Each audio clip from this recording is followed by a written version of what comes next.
Krishna explains the system he has set up to live in this material world. Annad bhavanti bhutani parjanyad anna sambhavaha yajnad bhavati parjanyo yajna karma samudbhavaha. Krishna says, all living beings subsist on food grains which are produced from rain. Rains are produced by performance of yajna, and yajna is born of prescribed duties. So Krishna is clearly explaining how he has set up the whole thing so that we can live happily in this material world and gradually elevate spiritually. So Krishna says all living bodies subsist on food grains. So to maintain this body, we all have to eat food. And how is food produced? Parjanya Anna Sambhavaha. When rains pour on this earth, then all the seeds which are sown in the fields, they start growing. And then they'll produce fruits, vegetables and grains for us to live. So how are rains produced? Rains are produced by yajna bhavati parjanyo. When we perform yajna, then the rains are produced. Yajna karma samudbhavaha. And how is yajna done? One has to do duties according to the directions given in scriptures. That is called sacrifice. Not that everyone has to do same sacrifice. In Kali Yuga, we all have to do Harinama Sankirtana, that is common for everyone. But according to one's own Swabhava, one has to perform devotional acts of duty. Just if a person is a pot maker, he should make pots and he can sell those pots. But there is by the profit, he can offer some percentage of the profit to the pleasure of the Supreme by offering it in the temple. He can even give pots which he has made for serving in the temple to the Supreme Lord. And then he can sell the balance of his pots and make profit. That is called Karma Yoga. If one is a businessman, he can do his business and some percentage of the profit he can give to worship of the Supreme Lord, and balance he can keep for himself, for his maintenance, for his family. So in this way, that is yajna. That is the way we have to please the Supreme Lord. So when we do that, then rains will be produced. When rains are produced sufficiently, then we can get grains and we get everything needed, and in that way we can maintain our material body. So further Krishna says, Karma brahmodbhavam viddhi brahma akshara samudbhavam tasmat sarvagatam brahma nityam yajna pratishtita. Regulated activities are prescribed in the Vedas, and the Vedas are directly manifested from the Supreme Personality of Godhead. Consequently, the all-pervading transcendence is eternally situated in acts of sacrifice.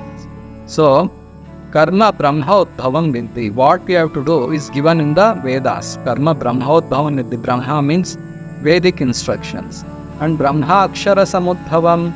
Vedas are directly manifest from the Supreme Lord. Brahma Akshara Samudbhavam.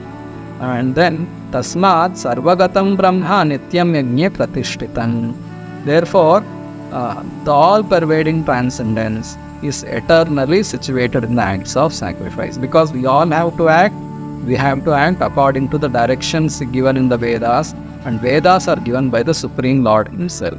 So the Lord Himself is directing everyone how to act and please Him. So we have to follow those directions.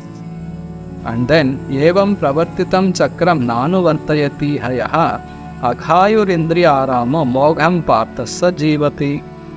My dear Arjuna, a man who does not follow this prescribed Vedic system of sacrifice certainly leads a life of sin, for a person delighting only in the senses lives in vain.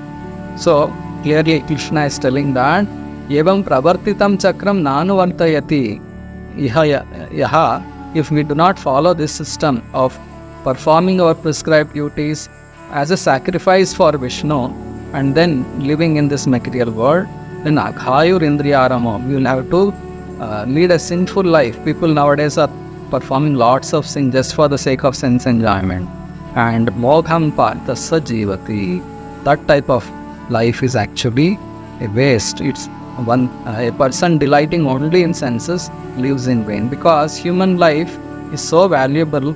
If we follow the directions given in scriptures, we can get liberation. We can always be happy in the spiritual world. That's all. That's what we all want. We all want to be happy eternally. And to live happy eternally, we have to go to the spiritual world, which will never get destroyed. And if as long as we live in this material world, we'll always keep suffering.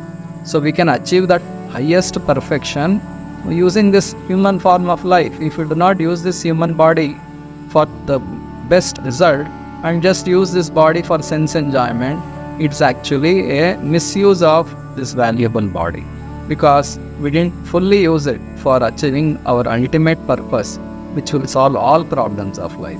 Therefore, we have to be intelligent. We have to use our body properly so that it will benefit me forever in the future.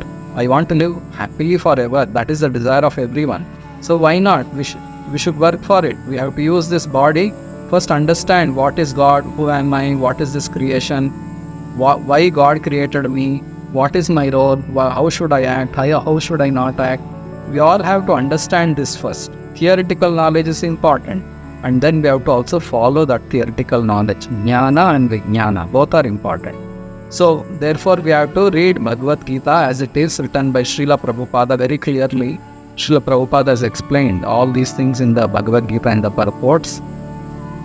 So read these books carefully and understand these instructions of Bhagavad Gita under the guidance of the devotees who are practicing Krishna consciousness, and hear lectures of Prabhupada, hear lectures of the devotees.